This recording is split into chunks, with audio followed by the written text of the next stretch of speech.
Let's go. So, I just got this new box in the mail. Oh, I'm pumped. Oh, daggum tissue paper. This is marathon training episode 3, and I'm gonna take you on a journey, a shoe journey. Y'all know I'm a gearhead. I told you this on episode 1. If you've watched any of my other content on this channel about filmmaking, photography, cameras, you'll know I love gear. So I could talk about this stuff all day. Let's do it. Today's Fartlek, which is a super funny name. I get it. I like it. It's fun. It feels great. It's still humid. I PR'd a 10K on Sunday. I ran a 10K at a 6:48 minute per mile pace.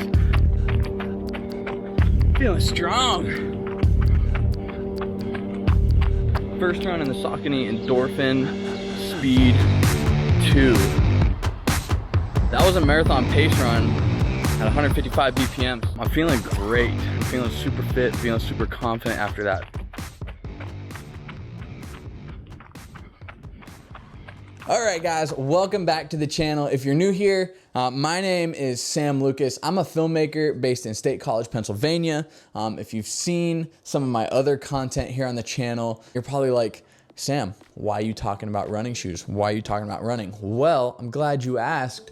I'm running a marathon in October, and I have been filming some of that training process, bringing you guys along, just sharing that journey somewhat, and part of that journey is the shoes. I love talking about shoes. Like I said, I love talking about gear in general. So today I'm gonna talk you through a little bit of my shoe journey, the path that I've gone down, because I think there's a lot of people who don't pay enough mind to the shoes, and you can actually end up kind of screwing things up for yourself, kind of injuring yourself a little bit if you're not running in the right shoes, which actually happened to me. So we're gonna talk about it. Where is it at? This is the Nike Pegasus 36. Now, when I started running, I owned a pair of Nike Pegasus 33s. I started running in those, and I ran the crap out of those things, like well beyond how many miles I should have put in those. I skipped 34s altogether. I got into the 35s. Round about this time was when I tore my ACL, and I was going to physical therapy. My physical therapist told me, yeah, probably max you're maybe gonna get between 400 and 500 miles out of a pair of shoes before you need to be changing them over, because just the midsole, the foam that makes up that cushion between you and the road, it gets degraded over time. So impact after impact after impact of making your strides is gonna break down that foam. And when you can start seeing creases in that midsole foam, it's probably time to switch the shoe out. So from the 35s, I went to these, the 36s. I think I put in probably close to 450 miles on these shoes, if not 500 miles. I put in a lot of miles on these shoes. From that, the Pegasus 36, I went into this, the Pegasus 37, which is arguably the coolest looking running shoe I've ever owned. Like, come on. It's such a good looking shoe. What happened between the Pegasus 36 and the Pegasus 37 is they changed the shoe completely. They switched over from Cushlon to, in this shoe, it is called ZoomX foam. This ZoomX foam feels great. It's much more responsive, but a couple things here. One, it's not quite as durable. It doesn't have the longevity that Cushlon foam had. And then two, they completely changed the geometry of this shoe. So with running shoes, there's something called stack height, which is literally just how tall the chunk of foam is that is between your foot and the road. So I have a very neutral foot. That is, my foot is landing level. It is not rocking to either side. If you have a neutral foot, a higher stack height, perfectly fine. The stack height didn't bother me whatsoever.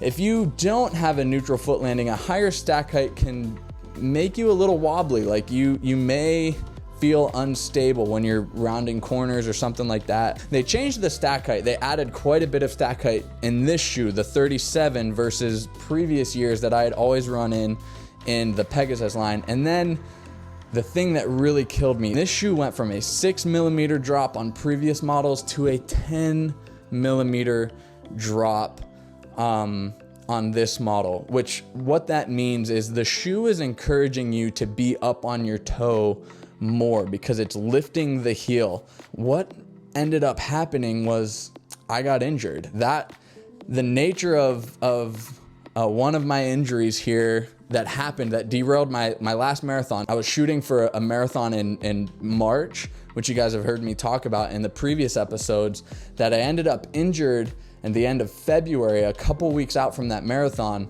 Part of that injury was due to how much the geometry of this shoe changed. So really my injury was caused by overtraining. I wasn't training the smartest on my last marathon training block, but it was very much exacerbated by the shoe. They changed the shoe a ton. It didn't match my body geometry the way that the Nike Pegasus shoe line had before, and it really exacerbated an injury that was just waiting to happen with my overtraining anyways. So I mean, like I said, this shoe looks so cool. I wish it still worked for me. But with that 10mm drop, it just didn't work. So I went looking elsewhere. Now, if you know anything about running shoes, you'll know that 2020 was kind of dominated by this guy right here. This is the Saucony Endorphin Speed. I daily train in this shoe. It is not really a daily training shoe. It's a super versatile shoe. Like I said, you can, but it doesn't have a ton of outsole material anyways, which is kind of why I wouldn't classify it as a daily trainer shoe, is because you're gonna wear through that outsole much quicker because there's just not a ton of outsole coverage. And being a heavier runner like I am, you're gonna wear through it quicker. But I switched to this shoe from the Nike Pegasus 37. This is the Saucony Endorphin Speed. This shoe is a nylon plated speed shoe. The old Pegasus geometry was a 6mm drop. The new Pegasus geometry was a 10mm drop. This splits the difference at an 8mm drop, and I really like it. Saucony has this geometry to their shoe. I don't know how well you can see it. It's called speed roll. It doesn't encourage you to be up on your toes. It just encourages you to roll off of the toe as you're coming through your stride. So really cool feeling, really unique sensation when you first get these shoes before they're kind of broken in. It does have a nylon plate in there, and that is significant because a lot of marathon shoes these days are going to a carbon fiber plate. Carbon fiber, an incredibly stiff material with a lot of spring, a lot of energy return. So that nylon plate kind of gives you a similar sensation to running with a carbon plated shoe, but it's not beating you up the way a really stiff carbon plated shoe would. The reason I went with this shoe, the Saucony Endorphin Speed 2, is because they have a marathon shoe that is in geometry identical to this. It just has a carbon fiber plate instead of a nylon plate. So what that means is that I will be able to train in a shoe and get used to how this shoe feels, and then come marathon day, when I go put on my marathon shoe, I will have a shoe that, at least in terms of mechanics and geometry, feels the same to what I've been training in. If you watch televised marathons, everybody, the whole field comes out running in either Vaporflies, Alpha Flies, or Next Percent 2s. Like, that is the marathon shoe. But I'm not an elite runner, so I wanted a shoe that would feel the same on marathon day as, by and large, as what I'd been training in. So I went with the Saucony Endorphin Speed. Now these are shot.